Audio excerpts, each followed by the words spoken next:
Crédit Agricole. Toute une banque pour vous.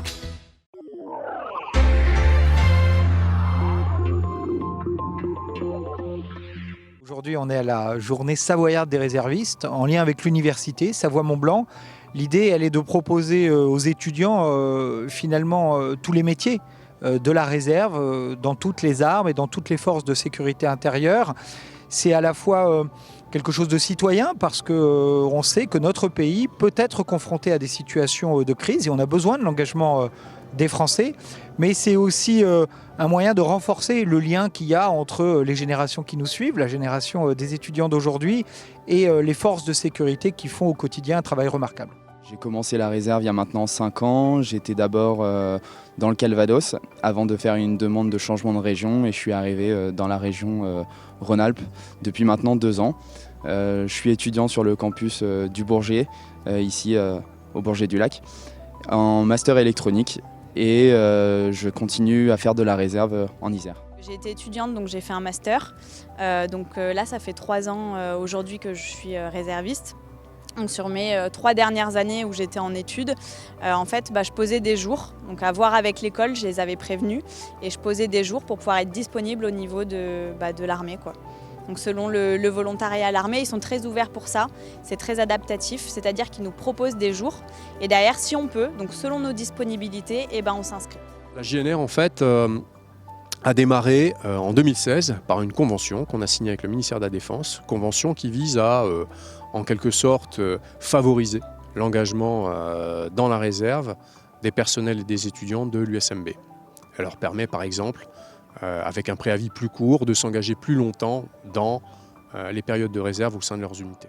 La vie de réserviste, c'est le bon compromis entre la vie civile et l'armée. En fait, l'armée qui, personnellement, c'est une passion depuis toute petite. Et ça permet alors à la fois d'avoir sa vie civile, sa famille, son boulot ou ses études en fonction de l'âge et de l'axe qu'on prend. Et en même temps, de pouvoir ponctuellement, sur quelques jours par an, faire quelque chose qui nous tient à cœur et qui est très différent de la vie civile. La réserve, dans un premier temps, m'apporte la possibilité de faire un acte citoyen tel que j'en avais envie à la base, et également une activité complémentaire venant moi d'une famille militaire. C'était un aspect qui m'intéressait de pouvoir notamment rentrer dans la réserve de la gendarmerie. On a une 50aine d'étudiants qui sont réservistes. C'est une manifestation qui est co-organisée par l'USMB et la délégation militaire départementale de Savoie. Elle vise tout simplement à faire connaître ce qu'est l'engagement dans la réserve et puis à rendre une sorte d'hommage à nos étudiants, à nos personnels réservistes, que ce soit dans les différentes composantes des armées, la police, la gendarmerie et depuis 2 ans aussi l'engagement dans les sapeurs-pompiers. Je suis rentré sapeur-pompier volontaire en janvier 2017. D'abord dans une petite caserne en Isère, à Saint-Jean-en-Valdaine.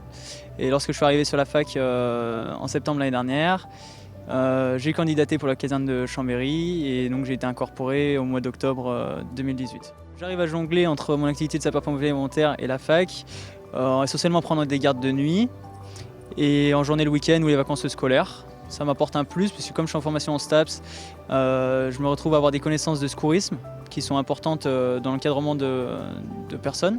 Le volontariat, c'est une sorte de réserve, puisque ce sont des citoyens qui s'engagent au service des populations pour le secours à personne ou l'incendie, d'autres activités également, auprès des pompiers professionnels. Donc ça ne s'appelle pas réserve, effectivement, mais il peut y avoir un parallèle entre la réserve des militaires, de la police ou de la gendarmerie. Pour devenir pompier volontaire, c'est relativement simple. Donc d'abord, il n'y a pas d'âge particulier. À partir de 17 ans, on peut se rendre dans son centre de secours proche de son domicile, remplir un dossier. Il y a un petit test de sélection pour voir la capacité physique. Le médecin également voit la capacité médicale. Et ensuite, il y a un cursus de formation qui se met en place sur 1 an ou 2 ans s'il le faut pour travailler sur le secours à personne, sur l'incendie et d'autres spécialités également.